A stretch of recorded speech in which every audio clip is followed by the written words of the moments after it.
Hi friends, ಎಲ್ಲರಿಗೂ ಸುಸ್ವಾಗತ. ಇವತ್ತು ನಾನು ಸಾಂಬಾರು ಪೌಡರ್ ಮಾಡ್ತಾಯಿದ್ದೀನಿ. ಬನ್ನಿ ಸಾಂಬಾರು ಪೌಡರ್ನ ಹೇಗೆ ಮಾಡೋದಂತೇಳಿ ನೋಡೋಣ. ನಾನಿಲ್ಲಿ ಸಾಂಬಾರು ಪೌಡರ್ ಮಾಡೋದಕ್ಕೆ ಒಂದು ಪಾತ್ರೆನ ಬಿಸಿಗಿಟ್ಟಿದ್ದೀನಿ. ಅದಕ್ಕೆ 1 ಸ್ಪೂನ್ನಷ್ಟು ಎಣ್ಣೆ ಹಾಕ್ಕೊಳ್ಳೋಣ. ನೀವು 1 ಟೇಬಲ್ ಸ್ಪೂನಷ್ಟು ಎಣ್ಣೆ ಹಾಕ್ಕೊಳ್ಳಿ. ಈಗ ಇದಕ್ಕೆ ಒಂದು 25 ಗ್ರಾಮ್ನಷ್ಟು ಮೆಂತ್ಯ ಹಾಕೋತಾ ಇದ್ದೀನಿ. ಮೆಂತ್ಯನ ಚೆನ್ನಾಗಿ ಫ್ರೈ ಮಾಡ್ಕೊಳ್ಳೋಣ. ಕಲರ್ ಸ್ವಲ್ಪ ಚೇಂಜ್ ಆದಮೇಲೆ ಒಂದು 25 ಗ್ರಾಮ್ನಷ್ಟು ಕಾಳುಮೆಣಸು ಹಾಕೋತಾ ಇದ್ದೀನಿ.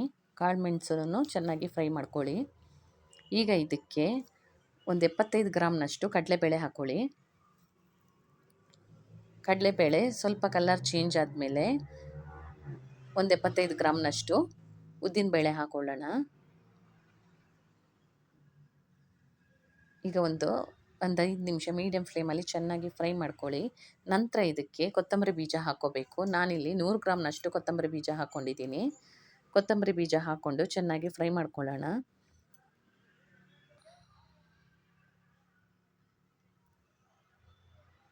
ನೋಡಿ, ಈಗ ಕಲರ್ ಸ್ವಲ್ಪ ಚೇಂಜ್ ಆಗಿದೆ ಕೊತ್ತಂಬರಿ ಬೀಜದೂ. ಈಗ ಇದಕ್ಕೆ ನಾನಿಲ್ಲಿ ಒಣಮೆಣಸಿನ್ಕಾಯಿ ಹಾಕೋತಾ ಇದ್ದೀನಿ. ನಾನಿಲ್ಲಿ ಬ್ಯಾಡಗಿ ಮೆಣಸು ಮಾತ್ರ ಹಾಕ್ಕೊಳ್ತಾ ಇದ್ದೀನಿ.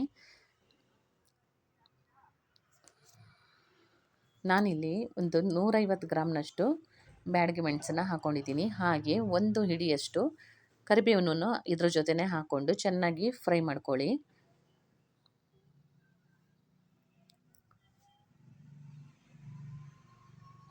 ಒಂದು 10 ನಿಮಿಷ ಇದನ್ನು ಮೀಡಿಯಮ್ ಫ್ಲೇಮಲ್ಲಿ ಚೆನ್ನಾಗಿ ಫ್ರೈ ಮಾಡ್ಕೊಳ್ಳೋಣ. ಮೆಣಸೆಲ್ಲ ಕ್ರಿಸ್ಪಿ ಆಗಬೇಕು, ಅಲ್ಲಿವರೆಗೂ ಇದನ್ನು ಫ್ರೈ ಮಾಡ್ಕೊಳ್ಳಿ.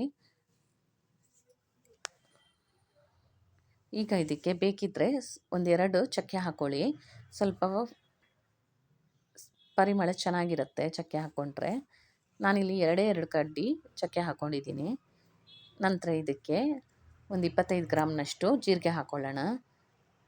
ಜೀರಿಗೆ ನಾನು ಕೊನೆಗೆ ಹಾಕ್ಕೊಂಡು ಒಂದು 5 ನಿಮಿಷ ಮೀಡಿಯಮ್ ಫ್ಲೇಮಲ್ಲಿ ಫ್ರೈ ಮಾಡ್ಕೊತಾ ಇದ್ದೀನಿ.